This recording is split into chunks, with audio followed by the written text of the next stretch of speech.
There are songs you hear once, and then there are songs that never leave you. Songs that sound less like music and more like dreams you've wandered into. In 1967, the Moody Blues released one of those songs, a track so haunting, so drenched in longing and mystery, that it would become an anthem for generations searching for meaning in the dark. This is the story of Nights in White Satin.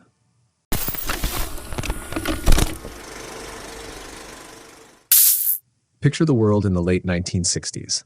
Rock and roll had grown up, no longer just about teenage rebellion, but about pushing boundaries, exploring new sounds, and redefining what music could be. The Beatles were breaking rules with Sgt. Pepper's Lonely Hearts Club Band. Pink Floyd was experimenting with psychedelia. And into this shifting landscape stepped a band that wanted to combine the unthinkable, a rock group with a full orchestra. That band was the Moody Blues. And their experiment gave birth to Days of Future Past, an album that would rewrite the rules of rock music. At its center was one track, Nights in White Satin, a song born from the aching heart of a 19-year-old guitarist named Justin Hayward. It wasn't just a love song. It wasn't just progressive rock. It was something timeless. The Moody Blues had not always seemed destined for immortality. In fact, by the mid-1960s, many thought their best days were already behind them.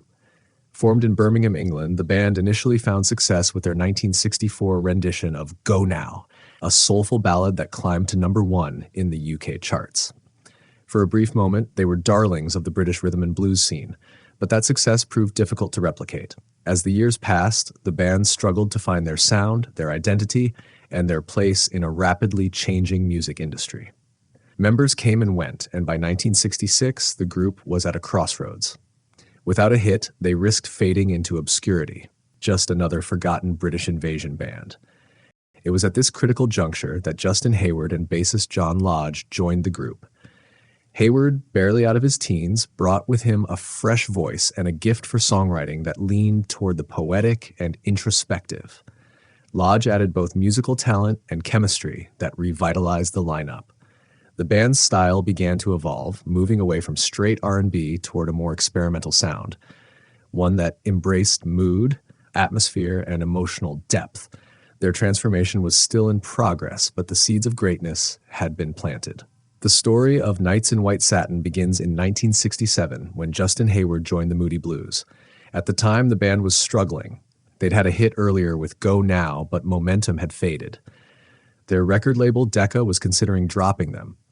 Enter Hayward, the young newcomer with a notebook full of lyrics and a guitar slung over his shoulder. One night after a breakup, Hayward received a gift, a set of white satin sheets. Strange, elegant, and symbolic. They represented the purity of love, but also its coldness, its loneliness, the way passion can slip away like a dream. That image burned into his mind. He picked up his guitar and began writing, Nights in White Satin, never reaching the end. Letters I've written, never meaning to send. He was only 19 when those words poured out of him. It was raw. It was personal. It wasn't meant to be a hit.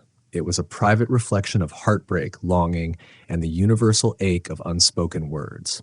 But when the Moody Blues began crafting Days of Future Past, a concept album about the cycle of a single day, the song found its place. It became the dramatic conclusion.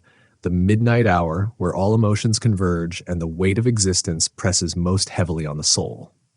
What made Nights in White Satin legendary wasn't just the lyrics or Justin Hayward's aching delivery. It was the sound.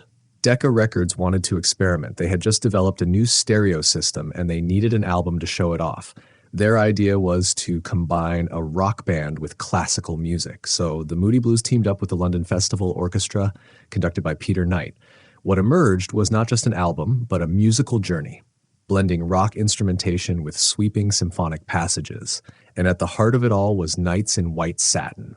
The haunting mellotron, the lush strings, the powerful crescendos, all of it made the song sound less like a pop single and more like a symphony of sorrow. It was something no one had heard before. Why does this song cut so deep?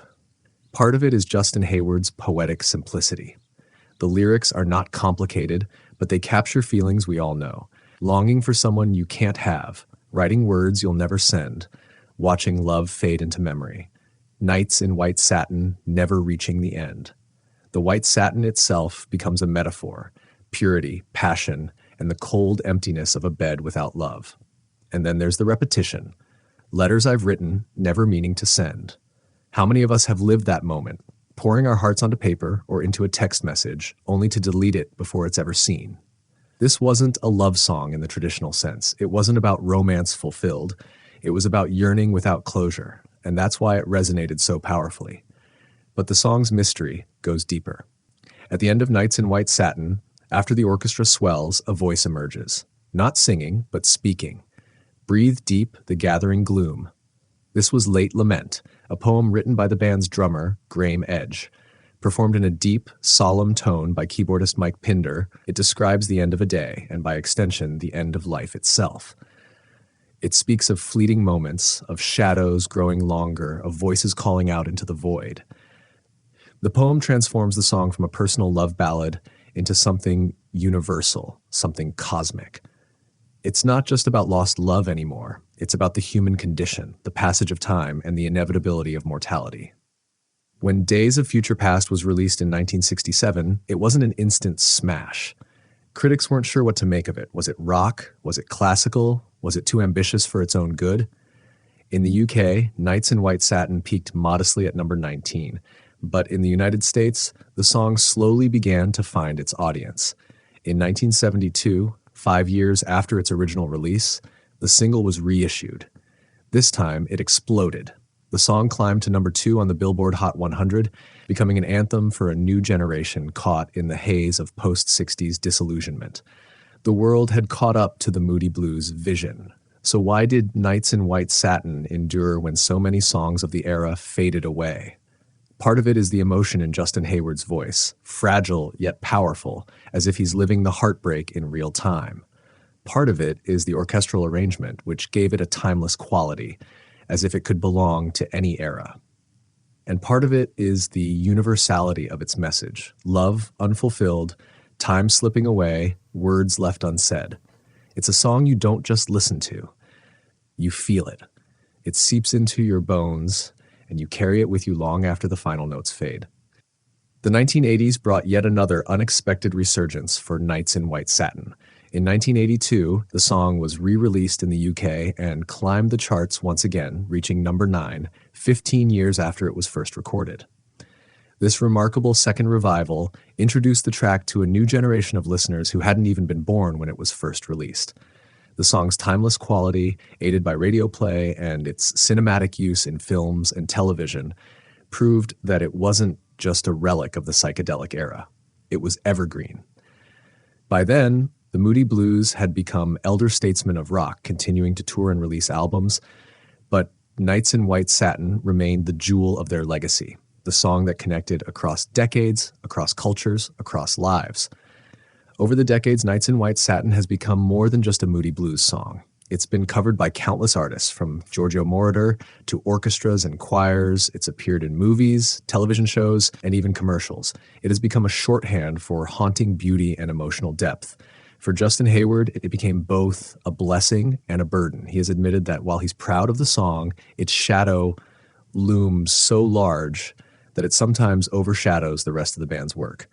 But fans don't mind. For them, Nights in White Satin is the defining moment of the Moody Blues, a song that opened the doors for progressive rock and for rock music to be taken as serious art. When you listen to Nights in White Satin, you're not just hearing a love song. You're hearing a young man's heartbreak transformed into something eternal. You're hearing the merging of two worlds, rock and classical, at a time when no one thought it could work.